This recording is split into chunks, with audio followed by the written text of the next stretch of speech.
اب آتے ہیں حج اور عمرے کی جو روح ہے نا اس کو سمجھنے کی طرف۔ قرآن مجید کی جو آیت پڑھی گئی اس میں کیا تھا؟ وَأَتِمُّ الْحَجَّ وَالْعُمْرَةَ لِلَّهِ، حج اور عمرہ کرو اللہ کے لیے، پورا پورا ادا کرو۔ چار تو اس میں لفظ ہیں، حج عمرہ، ایک دو لفظ یہ ہو گئے، ایک یہ ہے کہ کامل طریقے سے کرو اور دوسرا اللہ کے لیے کرو، للہ۔ تو اس آیت میں دو مطالبے ہیں، ہر حج کرنے والے سے اور ہر عمرہ کرنے والے سے، دو مطالبے ہیں اللہ کے۔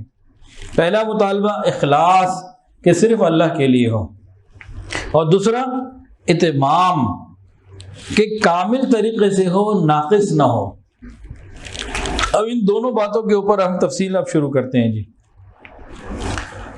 اخلاص کا مطلب یہ ہے کہ حج عمرے کا سفر صرف اللہ تعالیٰ کی رضا کے لیے ہو، نہ سفر تفریح کی نیت ہو، نہ تجارت کی نیت ہو، نہ دکھاوے کی، نہ شہرت کی، کوئی بری نیت نہ ہو، فقط اللہ کی نیت ہو۔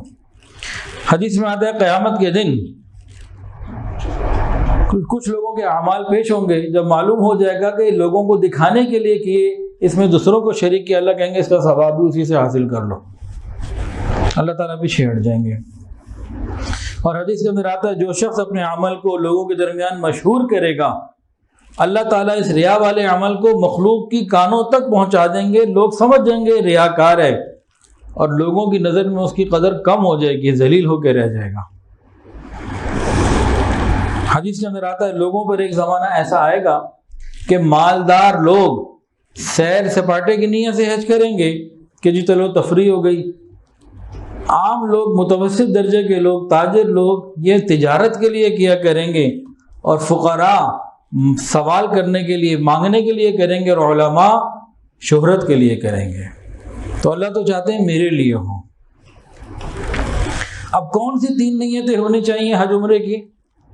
پہلی بات اللہ رب العزت کی رضا کی نیت ہو، دوسری بات اللہ تعالیٰ کے قرب کو میں آگے بڑھنے کی نیت ہو کہ تعلق معلّہ میں اضافہ ہو جائے، اللہ کے ساتھ تعلق جو ہے ہمارا بڑھ جائے، اور تیسری بات حج یا عمرے کی جو فضیلتیں اللہ اور اس کے نبی نے بتائی ہیں وہ ہمیں حاصل ہو جائیں۔ تو تین نیتیں ہونی چاہیے، اللہ تعالیٰ کی رضا کی نیت، تعلق میں اضافے کی نیت اللہ سے، اور حج عمرے کی فضیلتیں ہمیں مل جائیں، یہ نیت ہونی چاہیے۔ کون سی نیتیں نہیں ہونی چاہیے؟ سیر و تفریح کی نیت نہیں ہونی چاہیے، دکھاوے کی نیت نہیں ہونی چاہیے، حاجی صاحب کہلوانے کی نیت نہیں ہونی چاہیے۔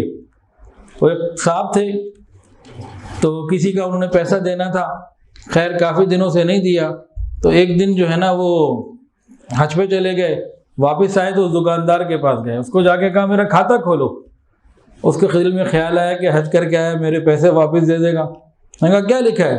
اس نے کہا جی لکھا ہوا ہے عبداللہ صاحب۔ حاجی عبداللہ صاحب لکھو، اور واپس چلا گیا، پیسے کوئی نہیں دیے۔ تو حاجی صاحب کہلوانے کی نیت نہ ہو، اسی طرح آب و ہوا کی تبدیلی کی نیت نہ ہو۔ تو نیتیں ہمیں غور کرنے کی ضرورت ہے۔